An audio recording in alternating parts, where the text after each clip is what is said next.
percaya. Dengan penuh ucapan syukur, kami kembali datang menghampiri tahta-Mu yang kudus. Kami mengucapkan terima kasih untuk pemeliharaan Tuhan dari hari lepas hari, sehingga pada saat ini kami boleh kembali datang menghampiri tahta-Mu yang kudus. Kami telah memuji-muji dan meninggikan nama-Mu. Sekarang ya Tuhan, waktunya untuk kami mendengar isi hati-Mu. Mari Roh Kudus urapi hamba-Mu dan urapi setiap kami yang mendengar firman-Mu dengan urapan yang sama, agar firman yang ditaburkan dapat kami pahami dan kami mengerti, sebagaimana Engkau memberikan pemahaman dan pengertian kepada hamba-Mu. Dan jika ada kuasa penguasa roh jahat di udara yang berusaha untuk merebut kebenaran firman dari dasar hati dan pikiran kami tolak dan kami patahkan di dalam nama Yeshua HaMashiach. Pergi ke keluar, tinggalkan tempat ini. Tinggalkan setiap hati dan pikiran kami, karena hati dan pikiran kami hanya kami tujukan bagi kebenaran firman saja. Berikan kemampuan kepada kami bukan hanya untuk mendengar firman-Mu saja, melainkan juga melakukannya di dalam kehidupan kami. Terima kasih Bapa, kami siap untuk menerima firman-Mu. Demi nama Adonai Yeshua HaMashiach, Tuhan dan Juru Selamat kami. Haleluya. Semua yang percaya katakan amin. Shalom Aleichem. Puji Bapa Yahweh, Bapak Ibu Saudara sekalian, kalau pada saat ini Tuhan masih kembali memberi kesempatan untuk kita dapat bersama-sama memuji dan meninggikan nama-Nya, kita dapat beribadah dan sekarang kita akan mendengarkan firman. Sebagaimana flyer yang sudah dibagikan, maka firman Tuhan yang saya akan bawakan, saya beri judul Yeshua Jalan Kebenaran dan Hidup seri yang ketiga. Beberapa waktu yang lalu saya sudah menyampaikan seri yang pertama dan seri yang kedua. Hari ini saya akan membawakan seri yang ketiga.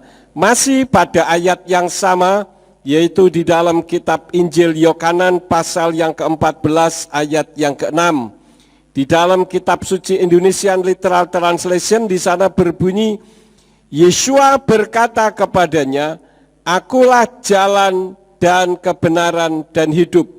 Tidak seorang pun datang kepada Bapa jika tidak melalui aku. Di dalam kitab Brit Kadasa atau perjanjian baru dalam bahasa Ibrani berbunyi, Wayomer Elai Yeshua, Anoki Haderek, Wahaemet, Wahakayim, Wa Islo Yafo El Haaf Bilti Al Yadi. Dari kalimat ini, seharusnya apabila diterjemahkan sesuai dengan kitab berbahasa Ibrani, bunyinya, Yeshua berkata kepadanya, Akulah jalan itu, dan kebenaran itu, dan hidup itu. Tidak seorang pun datang kepada Bapa jika tidak melalui aku. Jadi Bapak Ibu Saudara sekalian, pembahasan dimulai dari Haderek Wahaemet Wahakayim. Haderek adalah jalan itu, artinya jalan khusus, bukan jalan menurut maunya manusia. Karena manusia punya jalan sendiri. Nah, yang dimaksud Haderek adalah jalan khusus, yaitu jalan yang sesuai dengan kehendak Elohim, sesuai apa yang menjadi kerinduan hati Elohim. Kemudian Haemet adalah kebenaran yang khusus, bukan hanya sekedar kebenaran. Dan hari ini kita akan membahas tentang Hakayim. Hakayim itu dari kata dasar kai yang artinya hidup. Hakayim adalah kehidupan itu, artinya kehidupan yang khusus.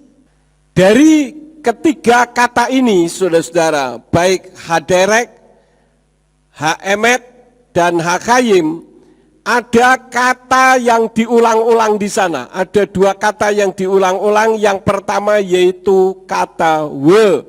We ini di dalam bahasa Ibrani artinya dan. Tetapi di sini bukan sekedar kata sambung, tetapi bermakna sinergi. Artinya bahwa antara Haderek atau jalan itu, Haemet, kebenaran itu, dan Hakayim atau kehidupan itu, ini merupakan satu sinergi. Jalannya khusus, kebenarannya khusus, dan kehidupan yang khusus. Ini merupakan satu sinergi yang tidak bisa dipisah-pisahkan. Jadi tidak bisa hanya jalannya saja, karena Yohanan juga jalan, tetapi bukan hanya sekedar jalan, tetapi dia juga kebenaran. Apakah yang dimaksud dengan Yohanan sebagai jalan? Sebagaimana kita ketahui, saya akan mengajak untuk membuka di dalam kitab Matius pasal yang ketiga, ayat yang ketiga. Di sana dikatakan, karena dialah yang dibicarakan oleh Nabi Yesayahu ketika berkata, suatu suara yang berseru di padang gurun, persiapkanlah jalan bagi Yahweh, buatlah lurus alur-alurnya. Di sini kita melihat bagaimana Yohanan itu berperan sebagai jalan pembuka bagi penginjilan karya besar Yeshua HaMashiach untuk menyelamatkan umat manusia. Kalau di dalam kehidupan sekarang kira-kira seperti forerunner. Ya.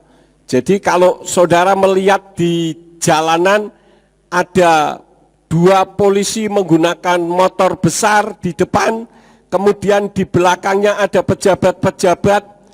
Nah, polisi yang memakai kendaraan besar yang ada di depan pejabat itulah yang disebut dengan forerunner.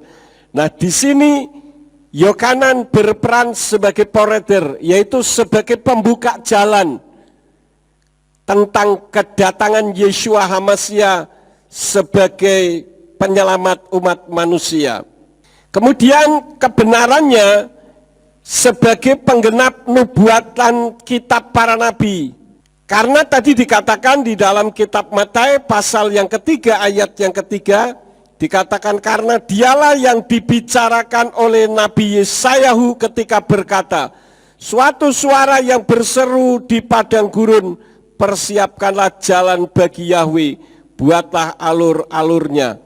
Ini merupakan nubuatan dari kitab Nabi Yesayahu, bahwa nanti akan ada orang yang akan mendahului Yeshua sebagai pembuka jalan. Artinya apa? Yohanan berperan sebagai jalan dan kebenaran. Jalan itu dan kebenaran itu. Artinya apa? Sebagai pembuka jalan bagi satu-satunya jalan kebenaran dan hidup, yaitu Yeshua HaMashiach. Kemudian dia sebagai kebenaran karena dia dilahirkan untuk akhirnya membuka jalan sesuai dengan kebenaran yang pernah diungkapkan oleh Nabi Yesayahu. Tetapi Yohanan bukan sebagai kehidupan itu. Kenapa? Karena Yohanan bukan membawa kehidupan yang sesungguhnya, tetapi hanya sebagai jalan itu dan kebenaran itu, tetapi bukan kehidupan itu. Namun ketika apa yang tadi saya sudah sampaikan di dalam Yohanan 14 ayat yang ke-6, di mana Yeshua mengatakan Anoki haderek wahaemet wahakayim, ini merupakan sesuatu yang sinergi. Seperti kalau kita membaca di dalam kitab Injil Yohanan pasal yang ke-15. Coba kita membuka di dalam kitab Injil Yohanan pasal 15 ayat yang ke-23. Ini merupakan kalimat sinergi, sama seperti Yohanan pasal 14 ayat yang ke-6 tadi. Di dalam Yohanan 15 ayat yang ke-23 dikatakan, siapa yang membenci aku, ia juga membenci Bapakku. Hasneoti husnegam et avi. Ini merupakan kalimat sinergi. Siapa yang membenci aku, yaitu membenci Yeshua, ia juga membenci Bapakku. Ini sama artinya, kalau siapa yang membenci Bapakku, yaitu Yahweh, sama saja dengan membenci Yeshua HaMashiach. Karena antara Yahweh Yeshua dan Ruach HaKodes itu satu adanya seperti ayat yang ada di atas ini. Bapa yaitu Yahweh, Putra yaitu Yeshua sebagai Dafar yang hidup, kemudian Ruach HaKodes itu satu adanya, bukan tiga. Jadi kalau kita berbicara tentang Tritunggal, tidak ada istilah Tritunggal di dalam kitab suci. Karena itu tidak perlu dibesar-besarkan. Karena Tritunggal ini merupakan statement dari bapak-bapak gereja untuk menyatakan kebagaimanaan Tuhan, bukan keberapaan Tuhan. Karena itu antara Yahweh, Yeshua, dan Ruach HaKodes tidak bisa dipisahkan. Mengerikan jika orang menolak Yahweh. Ada dua predikat bagi orang yang menolak Yahweh. Yang pertama disebut nabi palsu, saudara-saudara. Mari kita membuka ayatnya di dalam kitab Yirmiyahu pasal yang ke-23. Kitab Yirmiyahu pasal yang ke-23 ayat yang ke-26 sampai 27. Di sana dikatakan, sampai kapan hal ini ada di dalam hati para nabi yang menubuatkan dusta? Ya, mereka dalam hatinya adalah para nabi pembohong yang berencana untuk membuat umatku melupakan namaku dengan mimpi-mimpi mereka yang mereka ceritakan seorang kepada sesamanya, sebagaimana yang leluhur mereka telah melupakan namaku karena Baal. Jadi sebagaimana kita ketahui, di atas muka bumi ini hanya ada dua kekuatan supranatural, yaitu kekuatan Tuhan dan kekuatan setan. Kekuatan Tuhan tentu saja yang dimaksud adalah Yahweh. Ketika ada orang yang mengaku sebagai nabi, tetapi berusaha untuk membuat umat Tuhan melupakan nama Yahweh, itu nabi palsu. Dan sekarang ini nabi palsu sudah berubah menjadi pendeta-pendeta besar yang mengajar kepada umat-umat Tuhan untuk melupakan nama Yahweh. Karena di dalam statementnya, mau pakai Yahweh silahkan, tidak juga tidak apa-apa. Itu tidak sesuai dengan firman, karena firman Elohim mengajarkan supaya kita jangan sampai melupakan. Karena hal itu pernah terjadi seperti apa yang tertulis di dalam kitab Hakim-Hakim. Coba kita membuka di dalam kitab Hakim-Hakim pasal yang kedua ayat yang ke-10. Di sana dikatakan, dan seluruh generasi itu dikumpulkan kepada leluhur mereka. Lalu bangkitlah generasi lain sesudah mereka yang tidak mengenal Yahweh dan juga perbuatan yang telah dia lakukan bagi Israel. Ini sangat ironis, saudara-saudara. Bagaimana ada satu generasi bangsa pilihan Elohim tetapi tidak mengenal Elohimnya sendiri. Dan itu saat ini sedang terjadi di atas muka bumi, khususnya di negara kita Indonesia. Karena adanya guru-guru palsu, gembala-gembala palsu yang mengajar untuk melupakan nama Yahweh. Ini adalah predikat yang pertama. Jadi mengerikan jika kita menolak Yahweh, karena kita akan disebut sebagai nabi palsu. Itu predikat yang pertama. Predikat yang kedua kita melihat di dalam 1 Yohanan. 1 Yohanan pasal yang ke-2 ayat yang ke-22. 1 Yohanan 2 ayat yang ke-22. Siapakah pendusta itu jika bukan dia yang menyangkal Yeshua itu bukan Mesias? Inilah anti Hamasia atau Soten Hamasia yang menyangkal Bapa dan Putra. Jadi predikat yang kedua, apabila kita berusaha untuk mengajar orang lain melupakan nama Yahweh, selain sebagai nabi palsu juga sebagai Soten Hamasia atau antikristus. Karena antara Yeshua dengan Yahweh ini tidak bisa dipisah-pisahkan. Walaupun kita melihat ada orang yang sudah mengenal Yahweh, mereka berpikir bahwa Yeshua itu hanya dafar Elohim, tetapi bukan Elohim itu sendiri. Saya tidak akan menerangkan lebih jauh bahwa Yeshua itu Yahweh, karena sudah ada banyak khotbah-khotbah saya yang menyatakan di dalam ayat-ayatnya bahwa Yeshua itu adalah Yahweh yang turun ke dalam dunia dalam wujud seperti manusia. Jadi Yeshua HaMashiach itu bukan manusia, hanya wujudnya saja seperti manusia. Karena seperti manusia, ya dia bisa nangis, dia bisa sakit, dia bisa menderita karena seperti manusia. Tetapi dia bukan manusia. Kenapa? Karena di dalam diri Yeshua tidak ada benih percampuran spermatozoid dengan ovum. Sedangkan seluruh dunia, manusia manapun yang dilahirkan di atas muka bumi ini, itu hasil percampuran antara spermatozoid dengan ovum.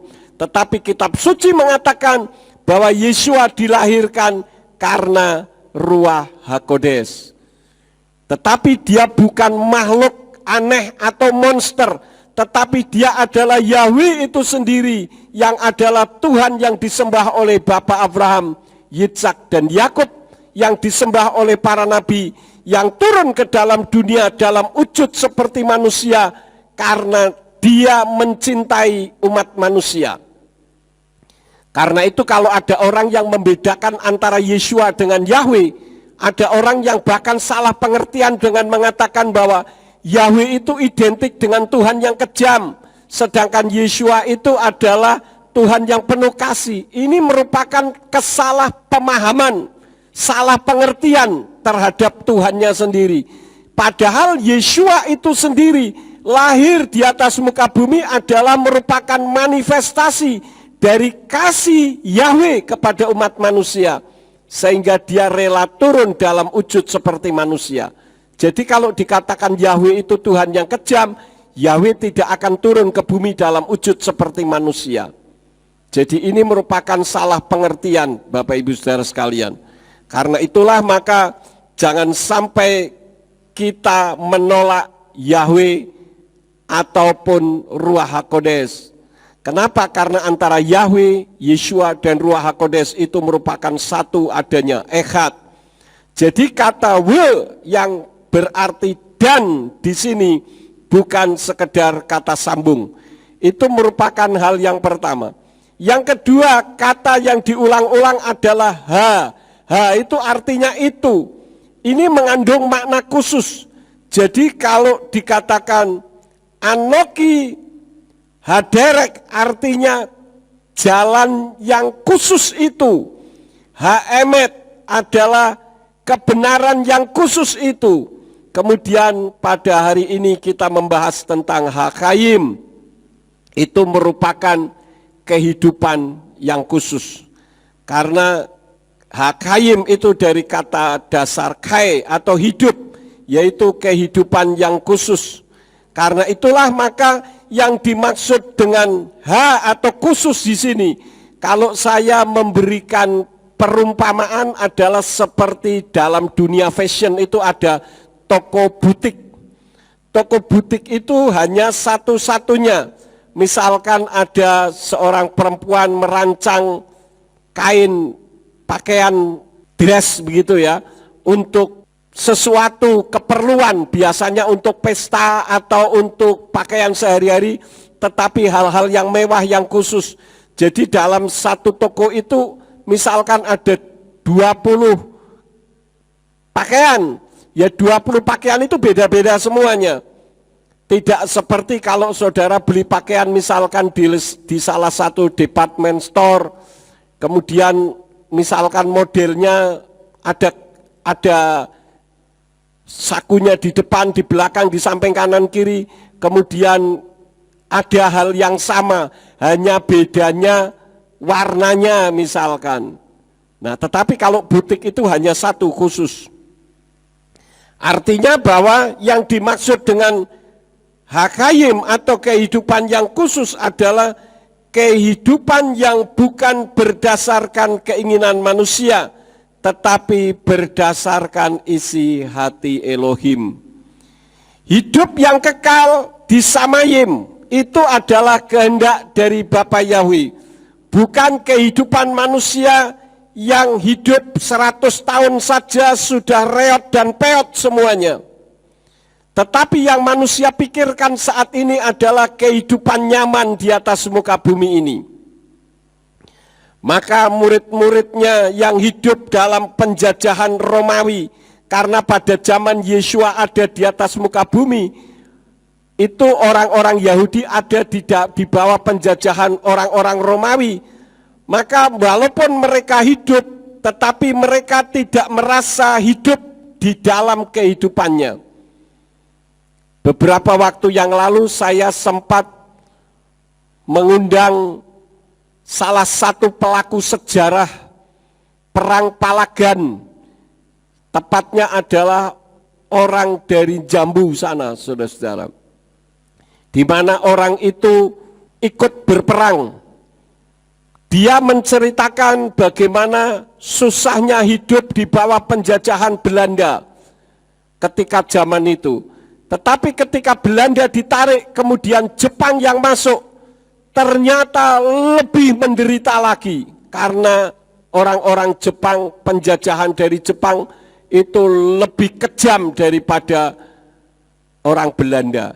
Yang jelas dari manapun juga yang namanya kehidupan di bawah penjajahan itu tidak nyaman, saudara-saudara. Karena itulah maka ketika Yesua ada di atas muka bumi ini, Yesua melakukan mukjizat-mukjizat, maka murid-murid berpikir, jangan-jangan inilah yang dikirim Tuhan untuk membebaskan bangsa Israel dari penjajahan. Karena itu maka muncul ayat seperti yang tertulis di dalam kitab Injil Lukas. Kita membuka di dalam kitab Injil Lukas pasal yang ke-24. Kitab Injil Lukas pasal yang ke-24. Ayat yang ke-21. Di sana dikatakan, dan dahulu kami berharap bahwa dia adalah orang yang akan segera menebus Israel. Tetapi kenyataannya dengan semua ini, hari ini sedang lewat hari ketiganya sejak apa yang telah terjadi itu. Ini adalah ketika murid-murid dalam perjalanan menuju ke Emmaus. Ternyata Yesua menyertai mereka. Mereka berbincang-bincang satu dengan yang lain, di mana mereka memperbincangkan kekecewaan mereka terhadap Yesua HaMasyiah, karena mereka berpikir bahwa Yesua HaMasyiah diharapkan untuk mampu memimpin pemberontakan terhadap orang-orang Romawi supaya bisa terbebas dari penjajahan. Tetapi Yesua mengajarkan bahwa kerajaannya bukan kerajaan di atas muka bumi ini, tetapi kerajaannya adalah ada di dalam sorga. Jadi Yesua diharapkan dapat memimpin pemberontakan terhadap penjajah, agar mereka bisa menikmati hidup dalam kehidupannya. Artinya murid-murid pada saat itu mereka hidup, tetapi mereka merasa tidak di dalam kehidupan yang sesungguhnya. Kenapa? Karena tidak sejahtera hidupnya, karena ada di bawah penjajahan. Dan hal itu pun diungkapkan di dalam kitab Mazmur. Kita membuka di dalam kitab Mazmur pasal 119, mulai ayat yang ke-25 terlebih dahulu. Di sini pemazmur katakan, jiwaku melekat pada debu, berilah aku kehidupan sesuai dengan firman-Mu. Ketika pemazmur mengatakan mazmurnya ini, dia adalah orang yang hidup, tetapi karena dia merasa kehidupan jiwanya melekat pada debu, maka dia merasa tidak berada di dalam kehidupan yang sesungguhnya. Kita lihat lagi ayat yang ke-37. Di sana dikatakan, palingkanlah mataku dari melihat kesia-siaan, berikanlah aku kehidupan di jalan-Mu. Jadi ketika pemazmur ini melihat di dalam kehidupannya, dia merasa bahwa hidupnya itu sepertinya sia-sia karena tidak seperti apa yang diharapkan. Satu lagi pada ayat yang ke-107. Di sana dikatakan, aku sangat menderita sengsara ya Yahweh, berilah aku kehidupan menurut firman-Mu. Jadi pemazmur ini hidup, tetapi karena hidup di dalam kesengsaraan, maka dia tidak merasa hidup di dalam kehidupannya. Jadi pada saat pemazmur itu mengungkapkan, memangnya pemazmur tidak hidup, dia hidup saudara-saudara. Tetapi hidup dalam penderitaan dan tidak sejahtera. Sehingga kehidupan yang seperti itu dianggap belum hidup di dalam kehidupannya. Padahal kalau kita sadari, ketika saudara bangun pagi-pagi, saudara bisa bernafas lega, saudara mendapati tubuh saudara sehat, itu merupakan berkat yang Bapa Yahweh karuniakan kepada kita. Apalagi sudah sehat, kita merasakan adanya damai sejahtera di dalam hati kita. Orang Jawa katakan hidupnya ndak kemrungsung, ndak panas hati. Itu sebetulnya merupakan kehidupan yang Tuhan berikan kepada kita. Kita membuka ayatnya di dalam kitab Injil Yohanes pasal yang ke-14, ayat yang ke-27. Di sana dikatakan, aku meninggalkan damai sejahtera bagimu. Aku memberikan damai sejahteraku kepadamu, bukan seperti yang dunia berikan. Aku memberikannya kepadamu, jangan biarkan hatimu digelisahkan, dan jangan biarkan dia takut. Jadi ketika kita hidup tidak merasa ketakutan di dalam hidup kita, kemudian kita juga tidak gelisah, kita merasakan damai sejahtera, tubuhnya sehat, ini merupakan berkat yang harus kita syukuri, saudara-saudara. Jangan kita bersyukur ketika kita mendapatkan sesuatu. Misalkan lulus sekolah, dapat uang kaget, atau menghadapi sesuatu yang menyenangkan hati kita, maka kita baru bisa bersyukur. Lalu bagaimana ketika sesuatu yang secara jasmani itu tidak nyaman, tidak enak, datang menimpa kepada kita. Misalkan kita ditipu orang, kita mengalami kerugian, bisakah kita tetap mengucap syukur kepada Tuhan? Ini yang harus kita sadari, saudara-saudara. Karena orang yang belum mendapatkan kasih karunia untuk menerima kebenaran di dalam diri Yeshua HaMashiach, maka uang atau kekayaanlah yang dikejar. Tetapi setelah mendapat, baru mereka sadar kalau ternyata pendapatnya itu salah. Buktinya apa? Ada berapa banyak orang yang bunuh diri, padahal orangnya bukan orang yang miskin. Orang-orang yang belum menerima kebenaran di dalam Yeshua HaMashiach, mereka berpikir kalau mendapatkan pasangan yang ganteng, pasangan yang cantik, terkenal, uangnya banyak, itu semua merupakan sumber kebahagiaan. Tetapi ternyata realitas membuktikan, kenyataan membuktikan bahwa itu tidak membawa kebahagiaan. Beberapa tahun yang lalu, mungkin 1 tahun yang lalu kalau tidak salah, ada orang dari orang kaya, saudara-saudara, yang datang ke Ambarawa karena direferensikan oleh kakaknya yang tinggal di Amerika. Saya direferensikan untuk mendoakan adiknya. Adiknya datang ke sini dan Simeon juga sempat memberikan terapi di dalam kehidupannya. Kenapa? Orang ini orang kaya, saudara-saudara. Tetapi kekayaannya tidak membuat dirinya sejahtera dan damai, sukacita. Sampai-sampai pernah mau bunuh diri, mau loncat dari apartemen, ternyata gagal.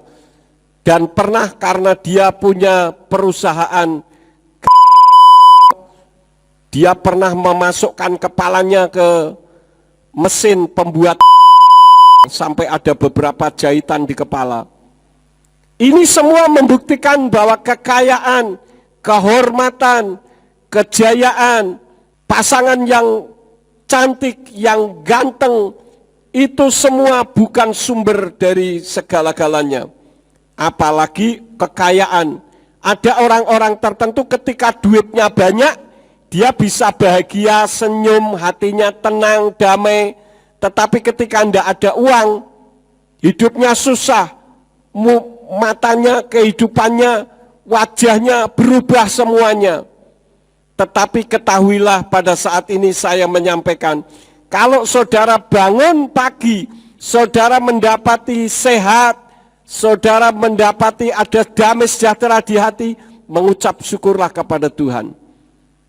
Karena itu tidak sungkan-sungkan kalau saya tidak sakit.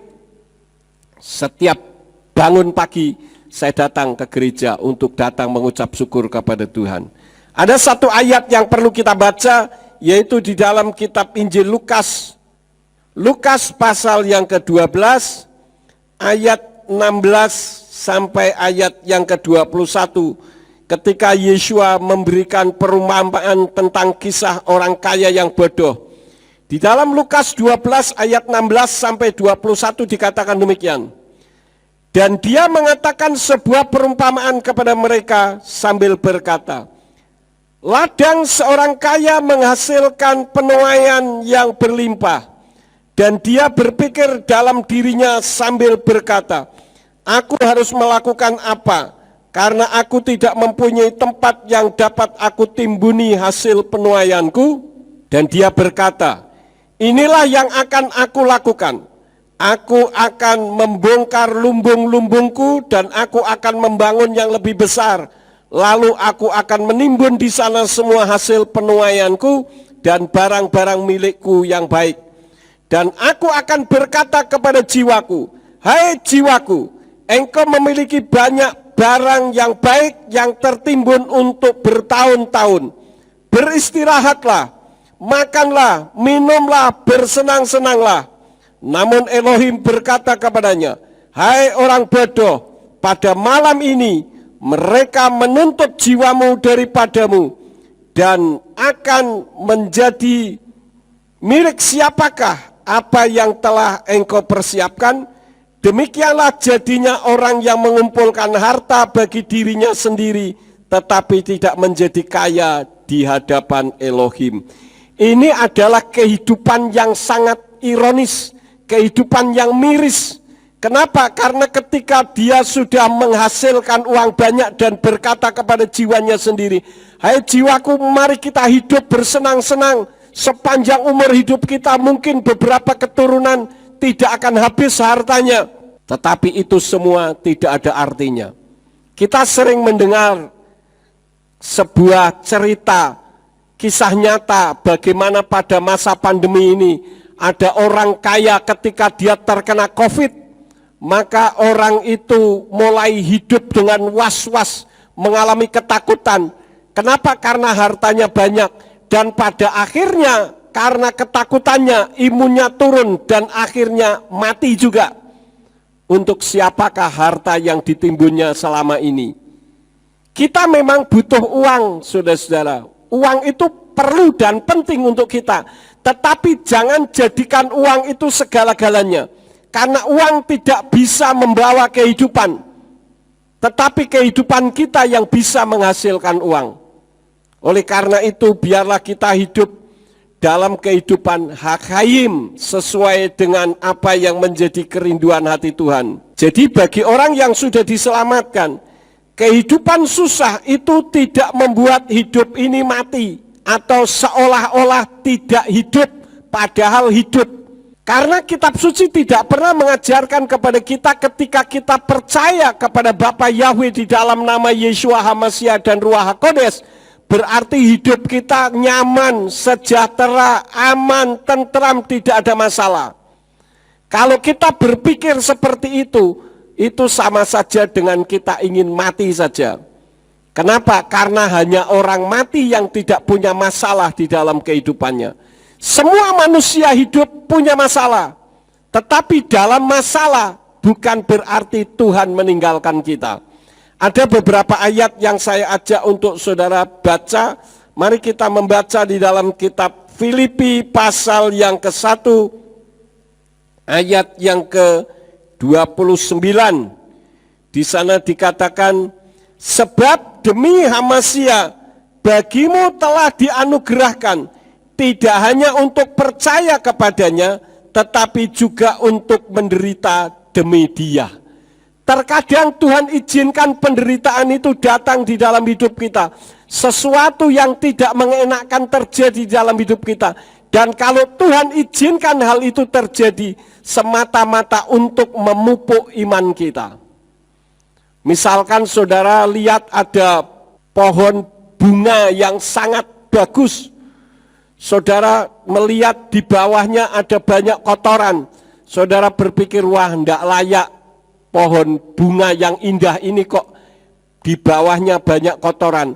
Lalu saudara menyiapkan pot yang terbuat dari emas. Kemudian saudara menyiapkan pasir yang berwarna-warna. Kemudian pohon bunga itu dicabut dan ditaruh di pot. Kemudian dikasih tanah yang berwarna-warna. Ketika saudara melihat indah, luar biasa. Tetapi tidak bertahan lama, pohon bunga itu pada akhirnya mati juga. Jadi terkadang Tuhan izinkan kita hidup dalam masa-masa yang susah untuk menyuburkan iman kita. Seperti pohon bunga yang bawahnya ada kotoran-kotoran binatang. Karena kotoran binatang itulah sebetulnya yang membuat pohon bunga itu bisa tumbuh dengan subur. Jadi jangan kita mengharapkan tidak usah mengalami penderitaan. Tadi dikatakan dengan jelas, demi Hamasia bagimu telah dianugerahkan tidak hanya untuk percaya kepadanya. Karena kalau kita percaya kepada Yeshua Hamasia, itu merupakan anugerah.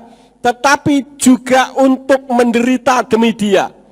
Gereja ini ada juga akibat penderitaan karena kebenaran. Jadi jangan diharap ketika kita mengalami penderitaan berarti Tuhan meninggalkan kita.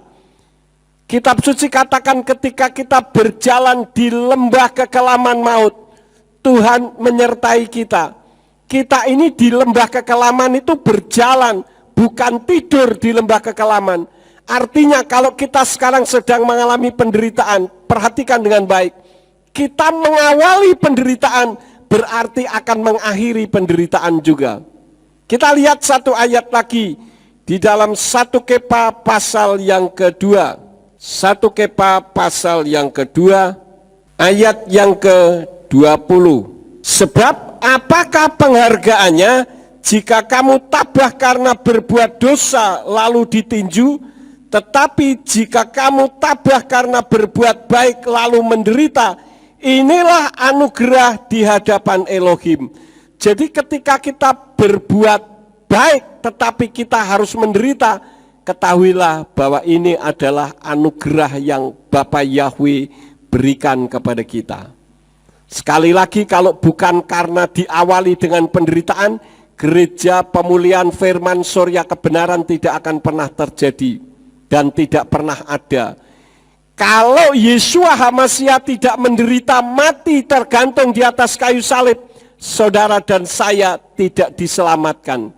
Jadi kalau saat ini ada di antara kita yang sedang mengalami penderitaan, jangan kita tinggalkan Tuhan dan kita merasa ditinggal oleh Tuhan.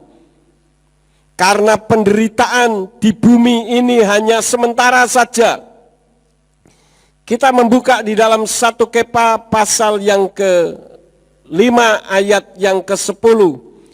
Dan Elohim segala anugerah yang telah memanggil kita ke dalam kemuliaan kekalnya di dalam Hamasia Yeshua, kiranya dia sendiri akan memulihkan, meneguhkan, menguatkan, mengukuhkan kamu setelah sedikit menderita.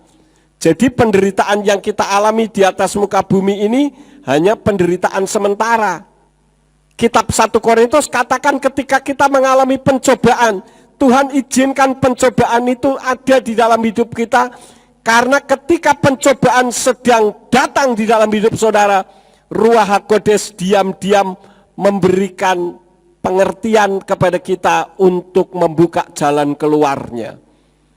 Karena segala sesuatu yang terjadi, Tuhan turut bekerja untuk mendatangkan kebaikan bagi kita. Karena kehidupan yang sesungguhnya itu bukan kehidupan di atas muka bumi ini. Karena itu jangan kita minta, Tuhan berikan saya umur panjang. Kalau Tuhan kasih kita umur 120 tahun, wah, kita menjadi orang yang hidup menderita, saudara-saudara. Izinkan kehidupan kita sesuai dengan waktu yang sudah Tuhan tentukan. Tidak usah minta-minta yang panjang. Karena orang usia 100 tahun saja sudah banyak penderitaannya. Gigi sudah ompong, mau makan jagung juga gusinya sudah pada lecet semuanya. Bangun tidur juga boyok, punggungnya sakit semuanya.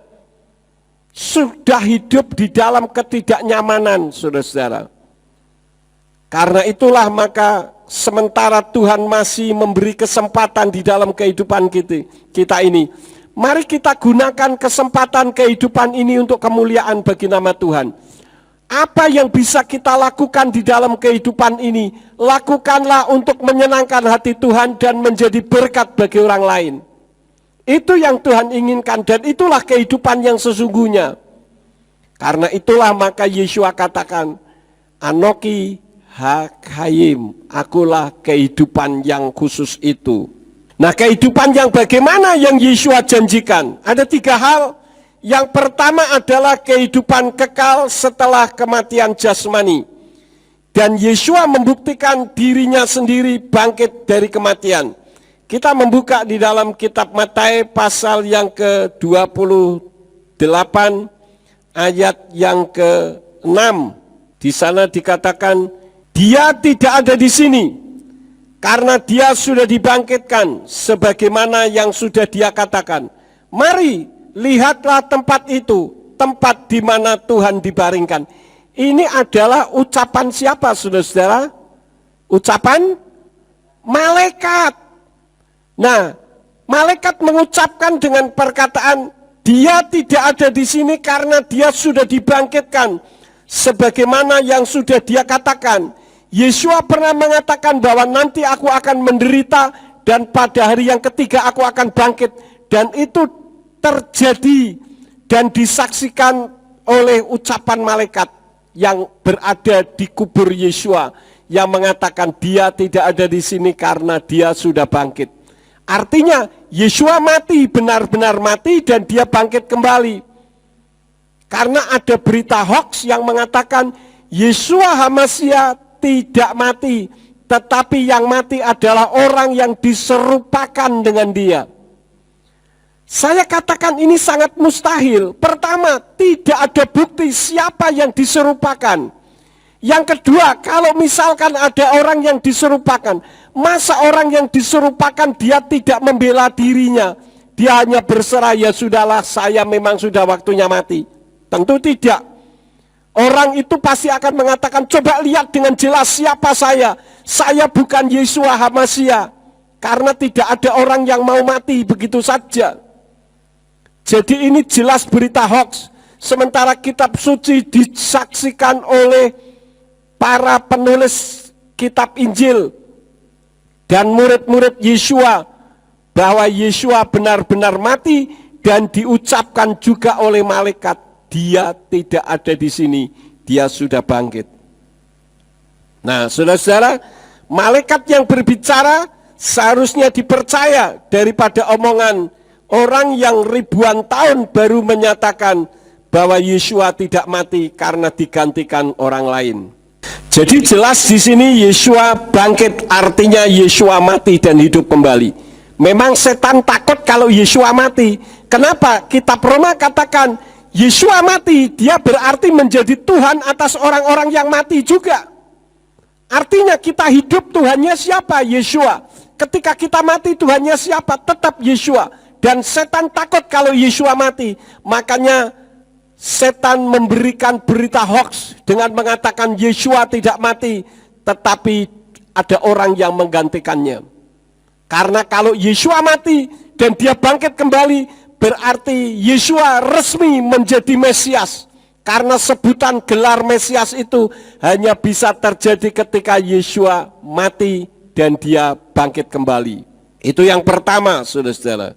Yang kedua, kehidupan yang bagaimana yang Yeshua janjikan, ucapannya tentang kehidupan di balik kematian jasmani, dia buktikan.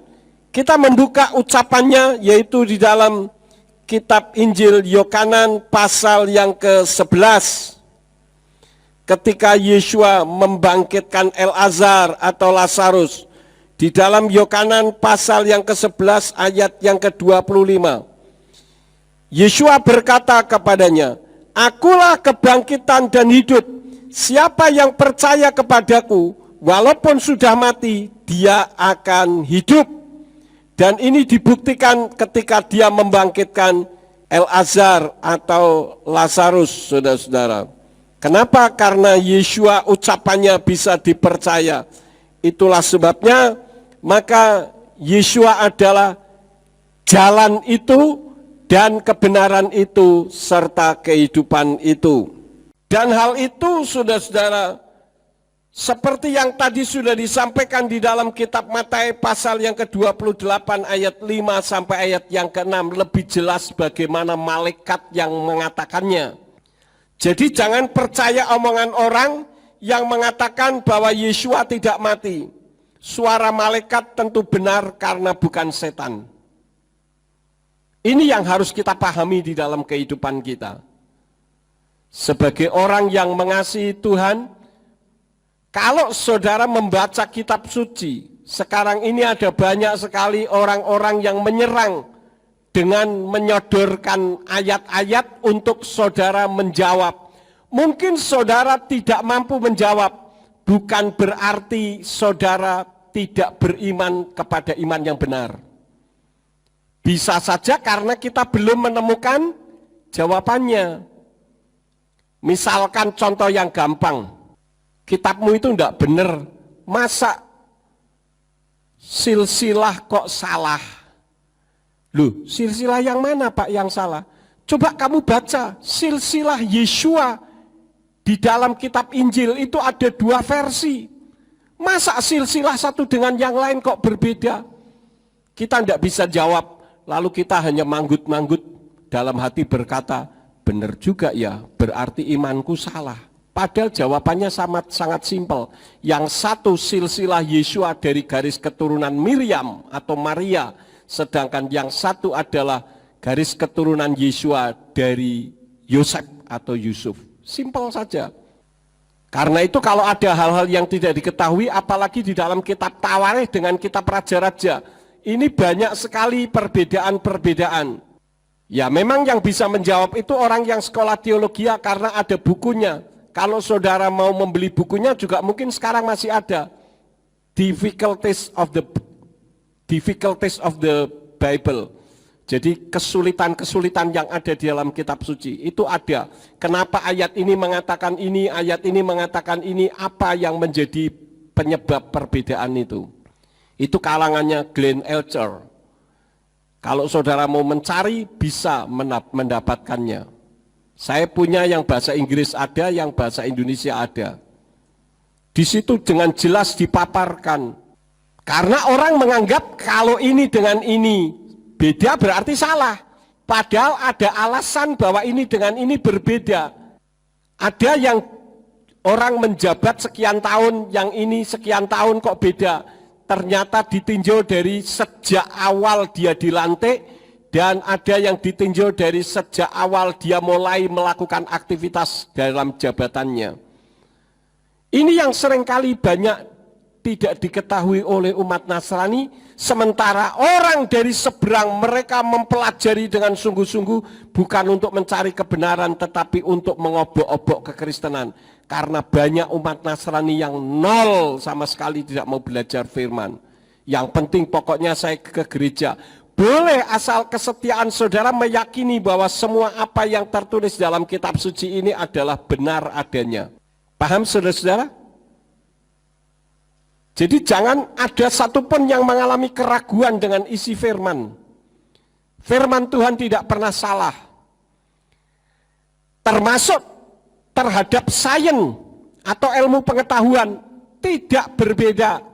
Kalau ada perbedaan bisa karena kita tidak mampu menjabarkannya atau karena sainsnya yang belum bisa diklopkan dengan kitab sucinya. Tetapi pada hakikatnya antara sains dengan firman itu berjalan bersama-sama. Itu hal yang kedua. Yang ketiga, kehidupan yang seperti apakah yang Yeshua janjikan adalah hidup yang seperti Yeshua hidup, yaitu melakukan kehendak Bapa. Kita membuka lagi di dalam kitab Mazmur 119. Karena kitab Mazmur pasal 119 ini merupakan fenomena kehidupan manusia. Semua tertulis di sini. Unek-unek orang, kebahagiaan orang, semua tercatat di sana. Mazmur 119 ayat yang ke-40. Lihatlah, aku merindukan perintah-perintahmu. Karuniakanlah kepadaku kehidupan dalam kebenaran-Mu. Jadi pemazmur menghendaki supaya dia bisa hidup sesuai dengan kebenaran firman.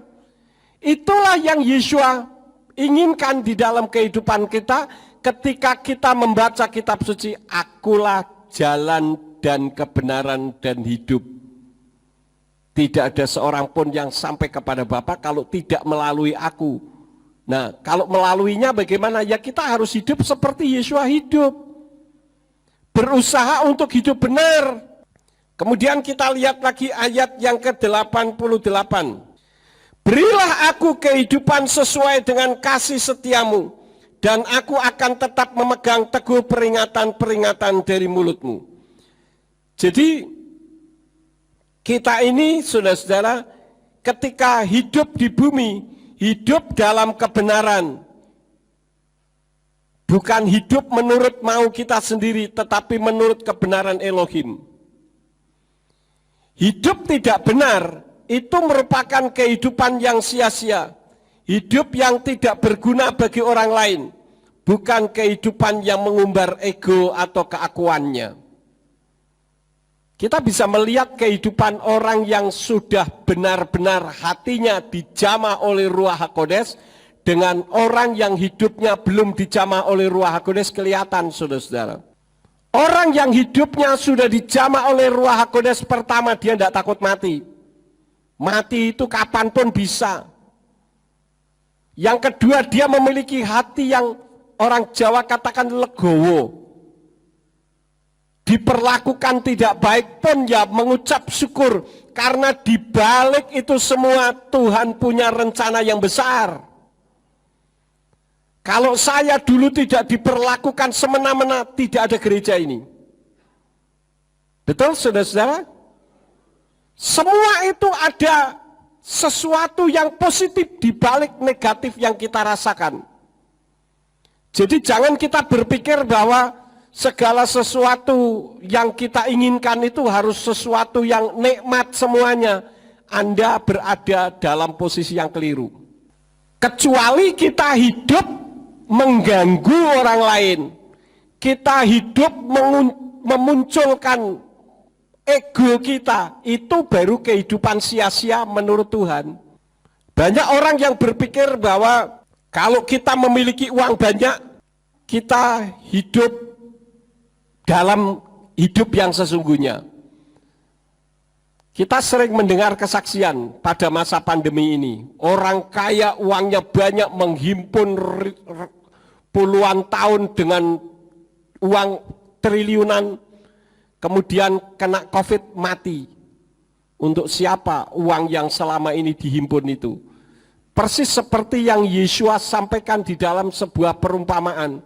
Ada orang yang mengatakan, hai jiwaku, berbahagialah karena engkau memiliki harta, lumbung-lumbung sudah diperbesar, sekarang tinggal menikmati kehidupan. Tiba-tiba malaikat maut datang kepadanya dan berkata, malam ini juga engkau dipanggil untuk masuk ke dunia kekal. Untuk siapakah uang harta yang kau kumpulkan itu. Kita semua memang butuh uang, betul tidak saudara? Kita butuh uang, tapi uang bukan segala-galanya di dalam kehidupan kita. Kehidupan yang segala-galanya adalah kehidupan di dalam kebenaran, kehidupan dalam damai sejahtera, kehidupan dalam kesukacitaan bersama dengan Elohim kita, Yeshua HaMashiach. Itu baru kehidupan yang sesungguhnya. Sehingga kita tidak kemperungsung, sedikit-sedikit mudah marah, panas hati. Ini adalah orang yang belum memiliki kehidupan yang sesungguhnya, mudah meledak-ledak. Marah boleh tidak saudara? Boleh. Tetapi kalau selalu marah kerjaannya, ini orang dirasuk setan. Marah boleh, tidak salah. Tetapi kitab suci katakan jangan sampai marah kamu bawa sampai matahari terbenam. Artinya saudara tidur masih memendam kemarahan. Kenapa manusia perlu tidur? Tuhan bisa kok memprogram orang nggak perlu tidur. Tetapi manusia perlu tidur karena ketika tidur itu sel-sel yang sudah kita gunakan hari ini sudah rusak semuanya itu dipulihkan kembali. Tetapi ketika kita marah dan amarah itu ada di dalam hati kita, ketika kita tidur selnya tidak bisa kembali. Tidak regenerasi. Akibatnya apa?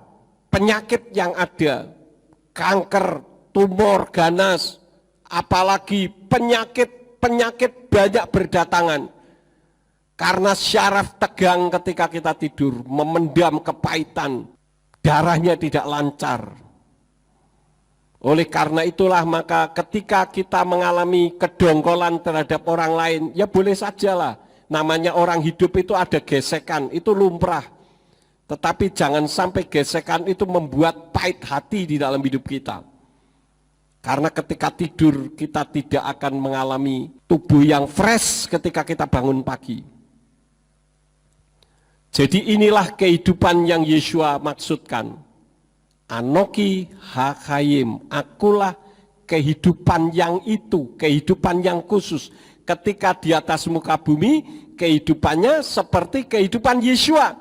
Karena itu di dalam apa yang saya pernah sampaikan, peran tiga berganda dari diri Yeshua dalam kapasitasnya seperti manusia. Dia bukan manusia loh. Manusia tidak bisa jadi Tuhan. Tuhan bisa jadi manusia. Dan di dalam diri Yeshua tidak ada benih percampuran spermatozoid dan ovum.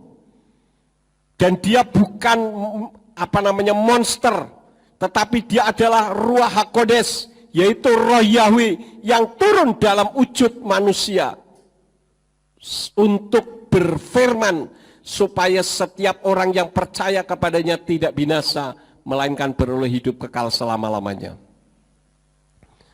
Jadi jangan dipisah-pisahkan. Mari kita belajar untuk hidup seperti Yeshua hidup. Pak, tapi saya kadang suka melakukan dosa. Ya diupayakan supaya kita berusaha untuk tidak melakukannya. Jangan melakukan dosa minta ampun, dosa minta ampun. Kristen tomat, hari ini tobat, besok pagi kumat. Ini kehidupan yang tidak disukai oleh Tuhan. Kita ini tidak ada yang benar, tetapi dibenarkan. Seperti yang Simeon pernah menyampaikan firman Tuhan, orang disuruh ngisi matematika, pangkat-pangkat dan sebagainya. Caranya beda, ya udahlah pokoknya asal hasilnya sama, dibenarkan. Kira-kira begitu. Itulah Tuhan kita terhadap kita. Maka dari itu, walaupun Yesus katakan, you must be perfect just as your Father in heaven is perfect. Engkau harus sempurna karena Bapamu yang di sorga adalah sempurna. Ini dalam kapasitas Yeshua mengajar, hiduplah seperti aku yang sempurna, seperti yang Bapa kehendaki. Tetapi kan manusia tidak ada yang sempurna. Bukan berarti kalau tidak sempurna kita tidak masuk sorga. Asal kita berusaha untuk hidup seperti Yeshua hidup. Itu dibenarkan.